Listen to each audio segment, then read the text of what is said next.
ناظرین ذرا سوچئے کہ آج سے 10,000 سال بعد یعنی 12,021 میں دنیا کیسی ہوگی؟ کیا کرۂ ارض پر جگہ جگہ آتش فشاں پھٹیں گے یا مکمل طور پر یہ برف میں ڈھک چکی ہوگی؟ اب ذرا اور آگے چلیے، یعنی 10 لاکھ سال بعد سوچئے زمین کیسی ہوگی؟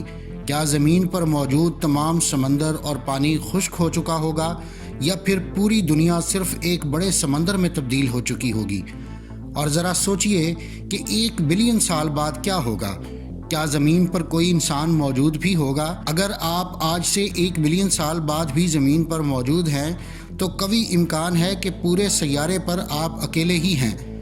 تاہم نسل انسانی کو درپیش خطرات کی وجہ سے تب تک انسان کی بقا کے امکانات بہت کم ہیں، کیونکہ تمام تر سائنسی ترقی اور وسائل کے باوجود کرونا وائرس نے جس طرح پوری دنیا کو متاثر کیا ہے وہ ظاہر کرتا ہے کہ نسل انسانی کی بقا کا دار و مدار کائنات کے خالق اور مالک کے فیصلے اور مرضی پر ہے، وہ جتنی چاہے مہلت دے۔ مگر اس ویڈیو کا مقصد گلوبل کلائمیٹ چینج، نیوکلیئر وار یا آتش فشاں یا آئس ایج جیسے ممکنہ خطرات پر معلومات مہیا کرنا ہے۔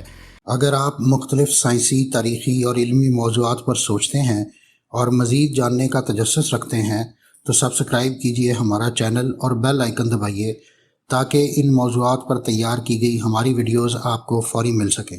تو چلیے سب سے پہلے بات کرتے ہیں اس پرابلم کی جسے ڈیکا ملینیم بگ کہا جاتا ہے۔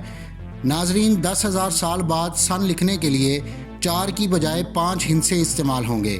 سن کی ہیرا پھیری کا یہ شور اگرچہ ہم پہلے بھی سن چکے ہیں جب سن 2000 سے پہلے تمام کمپیوٹر بند ہونے کی پیشن گوئی کی گئی تھی، مگر ڈیکا ملینیم بگ پر شاید عوام اتنی پریشان نہ ہو۔ اور ناظرین، دوسری طرف انسانوں میں موجود جینیٹک فرق جیسا کہ جلد اور بالوں کا رنگ وغیرہ صرف ایک علاقے تک محدود نہیں رہے گا بلکہ پوری دنیا میں پھیل جائے گا۔ ناظرین، آج سے 20,000 سال بعد موجودہ دور میں بولی جانے والی تمام زبانیں مکمل طور پر بدل چکی ہوں گی۔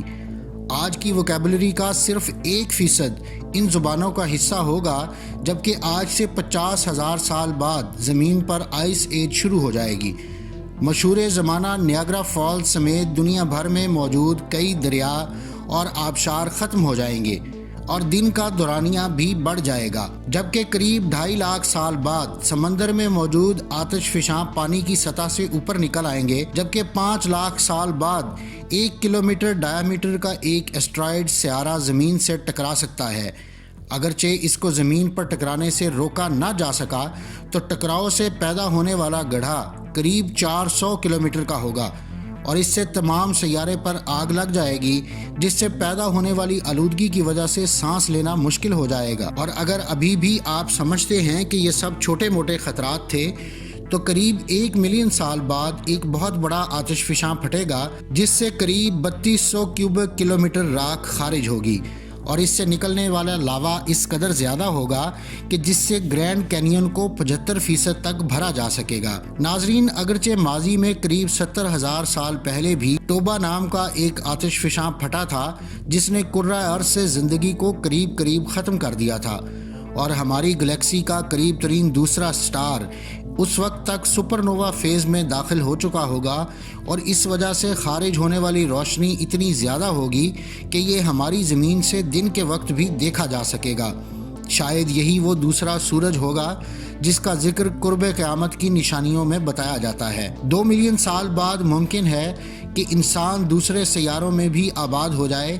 اس سے یہ بھی ہو سکتا ہے کہ جینیٹک تبدیلیوں کی وجہ سے مختلف سیاروں پر رہنے والے انسان وہاں کے ماحول کے مطابق ڈھل جائیں۔ آج سے 10 ملین سال بعد براعظم افریقہ کا ایک بڑا حصہ الگ ہو جائے گا جس سے ایک نیا سمندر بن جائے گا، جبکہ 50 ملین سال بعد افریقہ یوریشیا سے ٹکرا جائے گا جس سے میڈیٹرینین سی ختم ہو جائے گا، جبکہ ایک نیا پہاڑی سلسلہ نمودار ہو جائے گا جس میں ایک پہاڑ ہو سکتا ہے کہ ماؤنٹ ایورسٹ سے بھی اونچا ہو، جبکہ اس وقت میں مریخ اپنے چاند سے ٹکرا جائے گا جس سے مریخ کے ارد گرد بھی سیٹرن جیسا رنگ سسٹم پیدا ہو جائے گا۔ قریب 60 ملین سال بعد بہت سے پہاڑی سلسلے ہموار ہو جائیں گے اور 80 ملین سال بعد جزیرہ ہوائی کے تمام آئی لینڈ پانی میں ڈوب جائیں گے 100 ملین سال بعد زمین سے ایک 10 کلومیٹر چوڑا ایسٹرائیڈ ٹکرائے گا، یہ ویسا ہی ہوگا جیسا آج سے 66 ملین سال پہلے زمین کے ساتھ ٹکرایا تھا،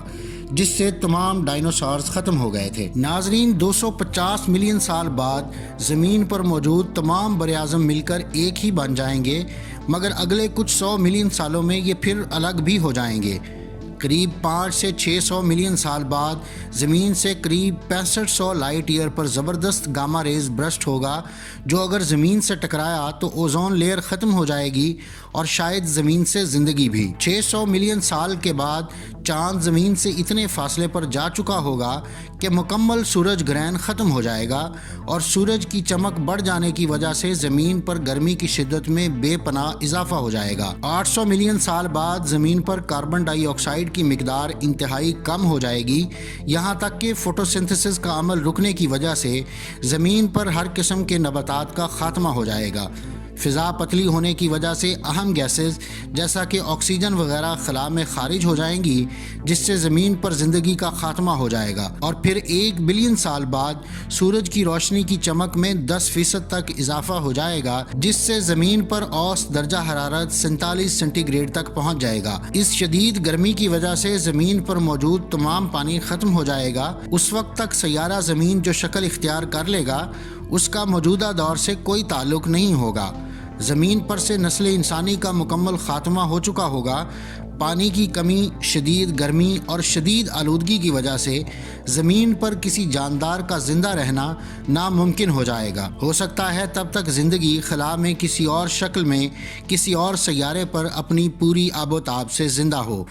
ناظرین، یہ تھی آج کی ویڈیو۔ اگلی ویڈیو تک کے لیے مجھے اجازت دیں۔ اللہ حافظ۔